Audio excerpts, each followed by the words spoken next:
السلام علیکم، ستړي مشئ، وخت مو پخیر. تاسو ته له زیر نیوز څلېرویشت څخه د نن ورځې د مهمو خبرونو ټولګې ته ښه راغلاست وایي. نن سه شنبه د 1404 هجري لمریز کال د جدي یا مرغومي دویمه چې د 2025 لسیز کال د ډسمبر له 23 سره برابره ده. زه رسافه یم او تاسو ته له زیر نیوز څلېرویشت څخه د نوې مهم خبرونو وړاندې کوم. خو په سر کې د مهمو خبرونو سرټکي. د یمن نړیوال رسمیت لرونکي حکومت او د حوثي ډلې ترمنځ د زرګونه بندیانو د خوشي کېدو پر سر شوې ده. او مادرو ته د ټرمپ خبرداري. د امریکا ولسمشر ډونالد ټرمپ ویلي که د وینزویلا ولسمشر نیکولاس مادرو له واکه لاس واخلي دا به د هغه لپاره یو هوښیار تصمیم وي. اوس هم پوره خبرونه. د یمن حکومت او حوثیان د زرګونو بندیانو پر تبادلې سلا شول. د یمن نړیوال رسمیت لرونکي حکومت او د حوثي ډلې ترمنځ د زرګونه بندیانو د خوشي کېدو پر سر هوکړه شوې ده. د ملګرو ملتونو د معلوماتو له مخې دا تړون د عمان په پلازمینه مسقط کې د نږدې 2 اونیو خبرو اترو وروسته لاسلیک شوی.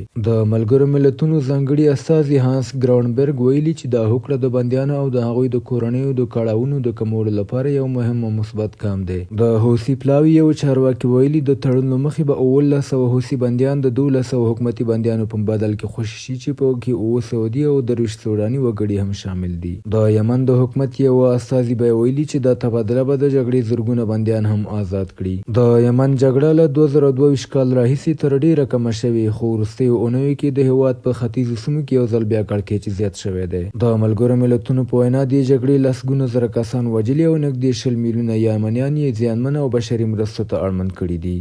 ټرمپ وایي مادرو ته به غوره وي چې له واکه ګوښه شي. د امریکا ولسمشر ډونالد ټرمپ ویلي که د وینزویلا ولسمشر نیکولاس مادرو له واکه لاس واخلي دا به د هغه لپاره یو هوښیار تصمیم وي. نوموړي ویلي متحده ایالتونه اختیار لري هغه تیل چې په وروستیو اونیو کې د وینزویلا له ساحلي سیمو نیولي یا وساتي او یا یې وپلوري. دا څرګندونې په داسې حال کې کیږي چې د مادرو پر ضد د واشنګټن د فشار تګلاره لا پراخه شوې ده. د دغې تګلارې په چوکاټ کې امریکا په سیمه کې خپل پوځي حضور زیات کړی او پر هغو بیړیو عملیات ترسره کړي چې د چارواکو په وینا د آرام او کارابین سمندرونو په شاوخوا کې د نشه یي توکو په قاچاق کې ښکېلې وي. راپورونه ښیي چې د یادو عملیاتو پر مهال لږ تر لږه 100 کسان هم وژل شوي دي. کله چې خبریالانو له ټرمپ څخه وپوښتل چې آیا د دغو فشارونو اصلي موخه د مادرو لرې کول دي، نوموړي وویل هو کیدای شي همداسې وي، دا په خپله د هغه پریکړه ده. زما په اند تر ټولو عاقلانه لاره دا ده چې له واکه لاس واخلي خو دا به وخت وښیي. د امریکا ولسمشر همدارنګه خبرداری ورکړ چې که مادرو د مقاومت لاره غوره کړي پایله به یې جدي وي. هغه وویل که هغه د مقابلې پریکړه وکړي ښایي دا وروستی ځل وي چې مقاومت کوي.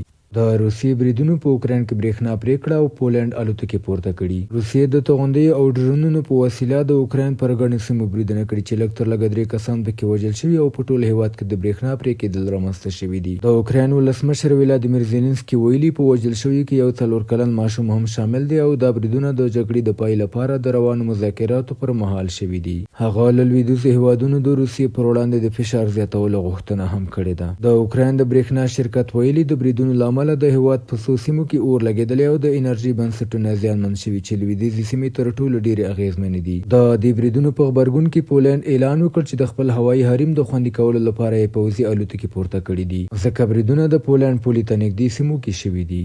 او روسیه خبردار چې د پاکستان په خیبر پښتونخوا کې د برید له امله 5 پاکستاني پولیس ووژل شول. د پاکستان د خیبر پښتونخوا ایالت په کرک ولسوالۍ کې د سې شنبې په ورځ د پولیسو پر یو موټر خونړی برید شوی چې پایله کې 5 پولیسو خپل ژوند له لاسه ورکړی دی. تر اوسه کومې وسلوالې ډلې د برید مسؤلیت پر غاړه نه دی اخیستی. امنیتي ځواکونه وایي چې د پیښې پلټنې روانې دي او د بریدګرو د نیولو لپاره عملیات پیل شوي دي. د پاکستان لومړي وزیر شهباز شریف د دې برید سخته غندنه کړې او د وژل شویو پولیسو له کورنۍ سره د خواخوږۍ څرګندونه کړې ده. نوموړي ټینګار کړی چې حکومت به د ترهګرۍ پر وړاندې مبارزه جاري ساتي. دا برید په داسې سیمه کې شوی چې تر دې وړاندې نسبتاً له امنیتي پیښو خوندي بلل کېده چې له برید سره د خلکو اندېښنې هم زیاتې شوي دي.